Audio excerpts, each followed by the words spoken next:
The year is 1857. For over a century, the vast and vibrant land of India has been under the thumb of the British East India Company. It's a rule built on commerce but maintained by force. The company's insatiable greed has hollowed out kingdoms, dismantled local industries, and planted seeds of deep resentment across the subcontinent. The very backbone of the company's military might is its army of Indian soldiers, known as sepoys. They are trained, disciplined, and essential to maintaining British control. But beneath the polished veneer of military order, a storm of anger is gathering strength, just waiting for a spark to ignite it. That spark arrives in the form of a new weapon, the pattern 1853 Enfield rifle. To load this rifle, soldiers have to bite open a paper cartridge. A rumor spreads like wildfire through the barracks, a rumor that these cartridges are greased with a mixture of cow and pig fat. For Hindu soldiers, who revere the cow, and Muslim soldiers, for whom the pig is unclean, this is more than just an order, it's a profound violation of their faith and culture. At the military station in Meerut, the tension finally snaps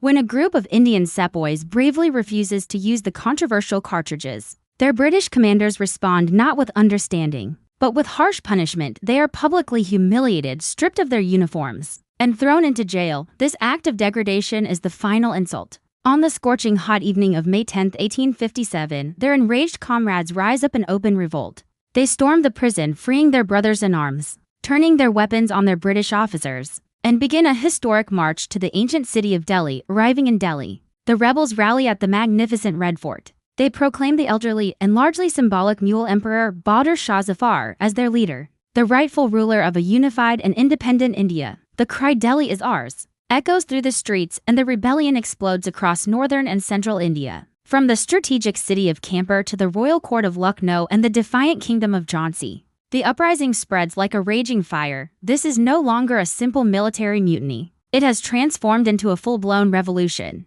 A widespread war of independence. Dispossessed princes, seeking to reclaim their lost territories, join the fight. Peasants, crushed by ruinous taxes, rise up with whatever weapons they can find.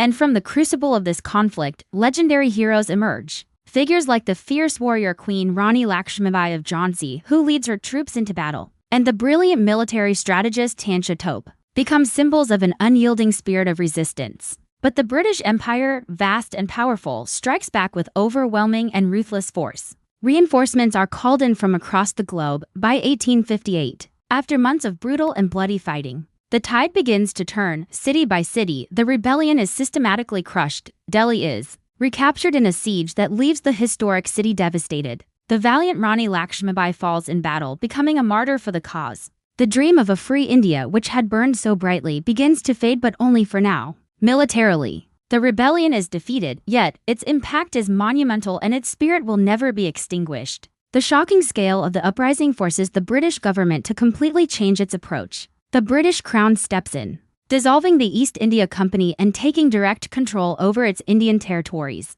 The era of company rule is over. The Indian Rebellion of 1857 was not the end of the story. It was a pivotal, bloody, and heroic chapter that marked the true beginning of India's long and arduous journey toward freedom. It planted a seed of national identity that would, in time, grow into a movement that would change the world. Thanks for watching. Don't forget to like this video and subscribe for more history told fast.